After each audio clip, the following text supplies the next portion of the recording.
他用针刺四缝穴来治疗百日咳是什么意思啊？好的，这个啊，其实我们很多小朋友他的免疫力失调，免疫力低下，对，很容易感冒。那当然原因就很多了，除于这个基因遗传、体质之外，其实很多就是我们后天父母的这个什么一些营养照护可能是过当了，造成燥热上火，那小朋友火气大嘛。我们这个病它就是有把它从肝火论治。那这个一般对小朋友免疫力不好，我请家长常按压四缝穴，可以给我们观众朋友，你自己的弟弟啊或老人家，你可以在自己的穴道在哪里呢？在我们的手肘从食指开始，那既然叫四缝穴，就是有4个穴道，4个穴道，对，就是这个4个就是四缝穴哦。对，这4个穴道就叫四缝穴，可以请家里面的小朋友家长辈啊。因为我们知道这个疾病一般都是5岁以下，它是一个好发族群哈。你可以按压这个四缝穴在哪里呢？就是从食指到小指这4个指头的，这个属于指尖关节，第1跟第2指尖关节，常常按压。古人发现这个是有帮助的哦。它可以干嘛？它可以就清热解毒，健脾益气，它可以帮助你的消化机能，可以帮助你的上呼吸道的免疫机能，所以常常按压。那我们临床中医师会在这个四缝穴做放血。那我讲的是2手哈，不是指左手。不要观众一听到放血就想说自己可以做，是不行的哦，一定要找专业中医师哦。对，你是常常按压，常常掐捏。当然你小宝宝比较像那婴幼儿，你可以在动作比较柔和轻巧一点。你常常按压，它会调免疫机能。我刚才私下跟刘医师说，有一些东西可以加一颗医师可以辅助哦，这个是只要对是啊，就保健嘛。对，治人的方法越多越好嘛。对，所以说是按压自己的四缝穴，对你的消化机能，对你的上呼吸道免疫力是有些辅助的作用。哦，那如果要止咳，如果他当下就咳得很厉害，可不可以有哪些穴道是可以止咳？好，那我们大人的呢？我觉得临床效果最好的就是这个鱼际穴。大人贴大颗的哈，就是在我们的拇指哈后面这一个大肉，我们叫大鱼际，它很像鱼的肚子。是。那这边呢，假设你这边青筋很多的哈，你这边上面很多青筋浮起的哈，就是说你的肺胃虚寒。肺就是你的呼吸道，你会发现容易感冒。那胃呢，就是你可能都吃冰的，然后3餐不正常，高油脂热量，你会发现这很多青筋浮起来，是青青绿绿的。我们中医叫做手鱼络之轻者，胃中寒，所以你可以常常按压这个鱼际穴，尤其感冒咳嗽，它可以清肺泻热。我们还讲的是2手哈，是，所以小朋友呢，老人家你就按压四缝穴。那我们大人呢，感冒也好，或者是呼吸道的燥热上火，你都可以按压自己的鱼际穴。好，所以这样平常保健也是可以用的，非常好。掐捏一下自己的穴道，对啊，对，那预防空调症啊，是一些风寒感冒是还不错的。的确，现在人的呼吸道也都比较敏感啦。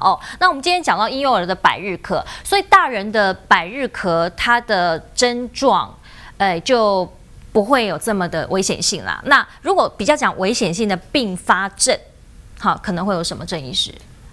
以我们之前在医学中心训练的时候，其实还是有看过严重的百日咳，那个是可以咳到真的就不呼吸。那不呼吸有时候他自己是小孩还是大人？小孩就停个1-2秒，然后就开始。那他脑部就缺氧啦？1-2秒还好，对，但是真的严重的就是一直停的话，有可能就会脑部缺氧。那甚至他真的不呼吸的话，我们接下来可能就要考虑插管。就是要帮他装管子，用人工呼吸器帮助他呼吸，然后甚至送到加护病房去照顾。然后我之前遇过的病人，其实是有拖到1-2个月都没有好，就是一直那个管子道一直放着，然后后来才慢慢好起来。是多大的 baby 啊？那个大概3个月大。3个月大，哇，好辛苦哦。对。那通常这种是谁传染给他的？大部分其实还是家人最多，因为小朋友其实不太会遇到其他人嘛。对。刚出生其实都是妈妈在带，或者是外公外婆还是爸爸。其实家庭群聚最常见的还是家里的爸爸妈妈带给小朋友的。或者是真的有一些国高中的哥哥姐姐啊，但是那个又更少，大部分都爸爸妈妈。大部分都爸爸妈妈。所以我们常会说，就是说，如果你家里有主要照顾者，就现在很多双薪家庭，所以其实主要照顾者不一定是爸妈了，已经转成是阿公阿妈之类的。对，所以我们都反而说，除了孕妇要打疫苗以外，连主要照顾者都要打疫苗，因为可能你阿公阿妈抵抗力更弱，因为他族群嘛，就是老人家跟婴幼儿抵抗力是最弱的2个族群，那你有可能你就变成一个主要的散播源，那就带给自己的孙子这样子。补打疫苗要去哪里打？一般大医院或者是一些诊所都有，只是说这个后面的补打这个疫苗，它是目前是自费的疫苗。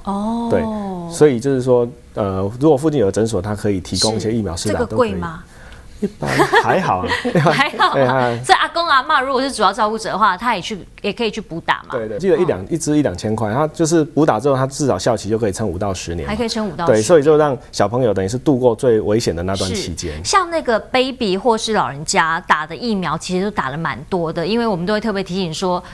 小孩子、婴幼儿或者是老人家的抵抗力比较弱，所以就会鼓励打疫苗。疫苗打这么多，对身体不会有影响吗？这一是。其实还好啦，疫苗主要是刺激你身体的免疫力。对，那其实现在用的疫苗相对来说都蛮安全的，那个副作用其实都很少。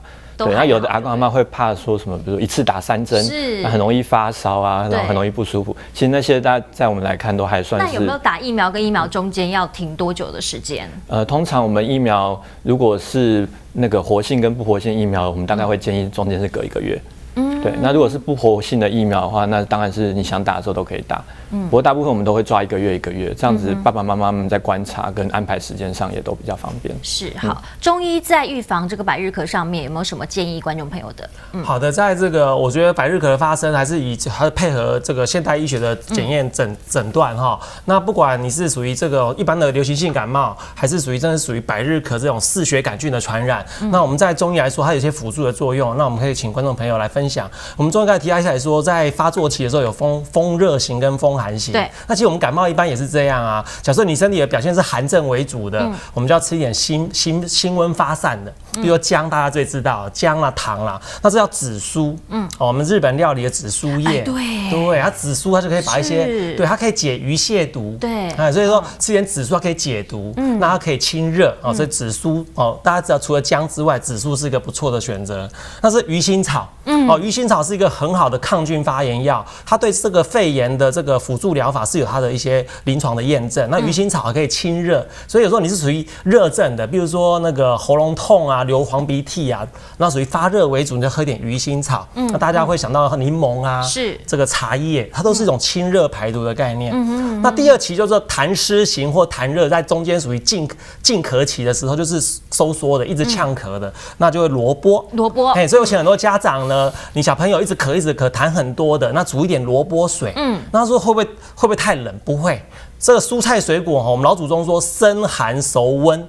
生的时候它的确是寒性的食材，那煮开之后，它就变成中性的，对，温性的或平性的药材哈，所以用这个萝卜是一个很好的选择。那最后呢，就是在属于恢复期，身体免疫机能比较弱的时候，刚好夏天，我们就吃一点水分胶质的莲藕。